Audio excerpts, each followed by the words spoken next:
Ke-24. Marahlah, jika kamu ingin marah. Kalandra tidak menjawab, ia terus berjalan menghampiri mereka. Kalandra meletakkan nampan dan jongkok di depan Galika. "Aku obatin ya?" tanya Kalandra dengan raut wajah bersalahnya seraya menatap Galika yang juga menatapnya. "Biar aku aja yang. Keluar, Dek!" tegas Kalandra seraya menatap Kalula. Dia butuh bicara dengan Galika supaya tidak ada kesalahpahaman dan lain sebagainya. "Mas, apa-apaan sih kamu? Jangan bentak Lula!" kesal Galika. "Maaf," ucap Kalandra. "Minta maaf sama Lula," kesal Galika. "Dek, maaf. Tapi bisa nggak tinggalin Mas sama Mbak? Mas mau bicara sama Mbak dulu," ucap Kalandra. "Yang bener minta maafnya. Kenapa minta maaf? Jadi ngusir?" tanya Galika kesal. Kalandra memejamkan matanya. "Mas minta maaf ya, Dek, karena udah bentak kamu. Dan Mas minta maaf udah ngusir kamu. Tapi Mas bolehkan minta tolong sama kamu. Mas ingin berbicara dengan mbakmu?" tanya Kalandra seraya menatap Kalula dengan raut wajah yang sedikit tenang. Jawab Kalula hanya dengan gumamannya. "Aku tinggal ya, Mbak. Kalau ada apa-apa langsung teriak aja. Aku tunggu di depan pintu, kok." Ucap Kalula dan ia pun berdiri dari duduknya. Ia berjalan ke arah pintu, kemudian menutup pintu kamarnya supaya obrolan Galika dan kakaknya tidak bisa ia dengar. Kalandra menatap Galika dengan tatapan bersalahnya. Ia kemudian membalikkan tubuh bagian atasnya untuk mengambil handuk dan dicelupkan ke air hangat. Memeras handuknya kemudian ia mengompreskannya ke pergelangan tangan Galika. "Maaf," ucap Kalandra seraya menatap pergelangan tangan Galika. "Untuk?" tanya Galika seraya menatap Kalandra yang masih menatap pergelangan tangannya. Kalandra mendongakkan kepalanya untuk menatap Galika. "Maaf karena udah nyakitin kamu. Aku nggak bisa ngontrol emosi sampai-sampai buat tangan kamu begini. Maaf," ucap Kalandra dengan suara lirih dan raut wajahnya yang begitu bersalah. Galika tersenyum. "Lain kali jangan asal remet aja kalau marah. Kalau mau mukul orang pukul aja. Tapi, jangan kamu gunain untuk mukul wanita walau semarah apapun itu. Kalau laki-laki yang jadi lawan bicara kamu dan memang dia salah, pukul aja. Jangan dipendam lagi. Kamu seperti itu untuk nahan diri nggak mukul kan?" tanya Galika dengan nada suara lembut. "Nggak seharusnya aku seperti itu. Maaf," ucap Kalandra dan menundukkan kepalanya. Galika menangkup wajah Kalandra kemudian mengangkatnya untuk melihat wajahnya. "Jangan lagi kamu seperti ini, Kalandra. Kamu seorang pria, jangan terlalu lunak pada orang yang kata-katanya atau sikapnya menjengkelkan. Jangan selalu tersenyum kalau nyatanya kamu ingin marah. Marahlah jika ingin marah, tapi jangan asal marah aja sampai orang yang tidak bersalah kamu marahi.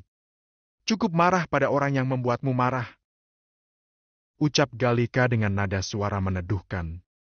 Mereka berdua saling terdiam dan saling menatap satu sama lain. Galika segera menjauhkan tangannya dari wajah Kalandra.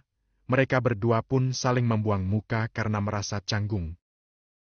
"Ah, itu udah," ucap Kalandra seraya menunjuk kain yang mengompres pergelangan tangan Galika. "Iya," jawab Galika singkat. Kalandra mengambil kompresannya, kemudian ia mengambil salep dan mengoleskannya di pergelangan tangan Galika. Selesai mengoleskannya ke pergelangan tangan Galika, mereka pun keluar kamar bersamaan. Malam pun tiba, mereka sedang makan malam bersama di meja makan. Kini meja makan terasa ramai karena tidak hanya ada Opa dan Galika, tetapi sekarang sudah ada Kalula dan juga Kalandra. Awalnya Kalula akan tinggal di rumah mereka saja, tetapi kakek yang menyuruh Kalula untuk tinggal bersama mereka. Kalandra merasa tidak enak, tetapi Opa mengatakan jika Kalula tinggal sendirian apa tidak kasihan. Ia seorang wanita dan harus tinggal sendirian. Kalandra juga tidak tega jika harus meninggalkan adiknya. Ia ingin mengajak Galika tinggal di rumahnya itu tidak mungkin sama sekali. Apalagi itu bukan benar-benar rumahnya. Itu hanya rumah orang yang tidak terpakai dan disuruh untuk merawatnya.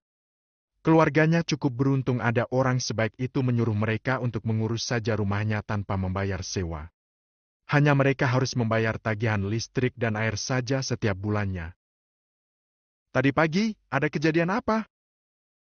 Tanya Opa seraya menatap Galika dan Kalandra bergantian.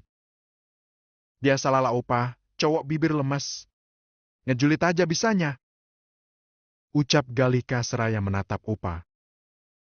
Sepertinya bukan hal biasa, karena Opa lihat Kalandra berbicara dengan Galih. Ucap Opa lagi. Omongannya buat orang darah tinggi, wajarlah Mas Kalandra langsung maju. Sebagai suami pasti ngelindungin istrinya. Ucap Galika. Memang kenapa dia? Tanya Opa. Ngeremehin mas kawin yang dikasih Mas Kalandra untuk aku. Kata dia aku udah malu-maluin keluarga Airlangga.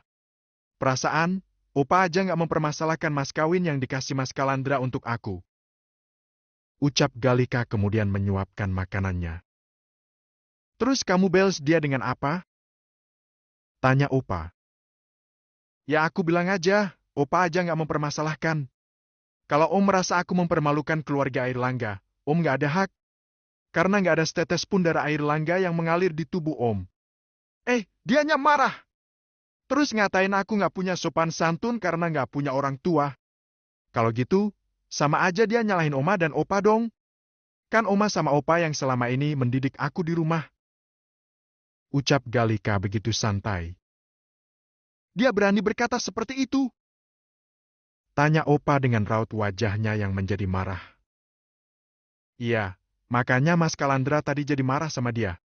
Bahkan Opa bisa lihat sendiri Mas Kalandra berdiri di depan aku dan berani berdiri tegap di depan Galih. Ucap Galika dengan nada santai. Cak, Om. Dia Om kamu. Jangan panggil namanya. Ucap Kalandra. Orang sombong dan perilakunya kayak gitu masih mau minta dihargen? Maaf, gua udah nggak peduli mau status dia Om gua. Ucap Galika seraya menatap ke arah Kalandra. Wajahnya pun terlihat tidak bersahabat sama sekali. Umur dia dan gua itu nggak jauh beda. Hanya beda bulan aja kita berdua. Ucap Galika. Aku, atau saya? Jangan gua, Ica. Kau tegur Opa. Iya, aku. Ucap Galika. Karena kamu sudah menikah, Opa akan menyerahkan semuanya padamu. Tapi, jika kamu membutuhkan sesuatu, Opa siap membantu kamu. Ucap Opa.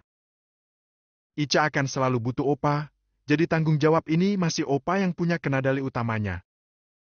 Ucap Galika. Kamu sudah memiliki suami, ajarkan suamimu supaya bisa membantu kamu. Suatu saat perusahaan akan dikelola suamimu sampai anak kalian siap untuk memegang kendali perusahaan Airlangga. Ucap Opa. Mendengar hal itu baik Galika dan Kalandra langsung tersedak makanannya. Oh, jangan lupakan pertanyaan setelah menikah. Kapan punya anak, dan setelah punya anak pertama, kapan mau nambah lagi? Kalian tidak mau memiliki anak? Tanya Opa karena melihat reaksi Kalandra juga Galika yang seperti itu. Galika dan Kalandra sama-sama melotot mendengar hal itu. Kenapa Opanya bisa menebak apa yang mereka rasakan saat ini? Bagaimana mungkin mereka akan memiliki anak jika mereka hanya menikah kontrak saja? Tidak akan pernah ada yang namanya anak di pernikahan mereka sampai kontrak itu habis. Walau selama 5 tahun mungkin bisa saja mereka melakukan hal yang tidak seharusnya mereka lakukan, tetapi untuk bisa sampai memiliki anak itu adalah hal yang sangat-sangat tidak mungkin. Membuat anak tidak bisa sekali saja melakukannya, karena hanya orang-orang yang beruntung bisa langsung memiliki anak. Dan Kalandra meyakini, mereka tidak mungkin salah satu dari sekian banyak orang yang bisa langsung memiliki anak. Mereka berdua menikah secara kontrak, mana mungkin Allah akan memberikan keturunan begitu saja jika orang tuanya saja menikah kontrak. Orang tua yang dititipkan anak dengan cepat berarti mereka sudah benar-benar siap untuk menjadi orang tua. Bukan hanya semata-mata mereka sudah menikah dan pantas memiliki anak, tapi orang tua pun harus siap untuk bisa memiliki seorang keturunan.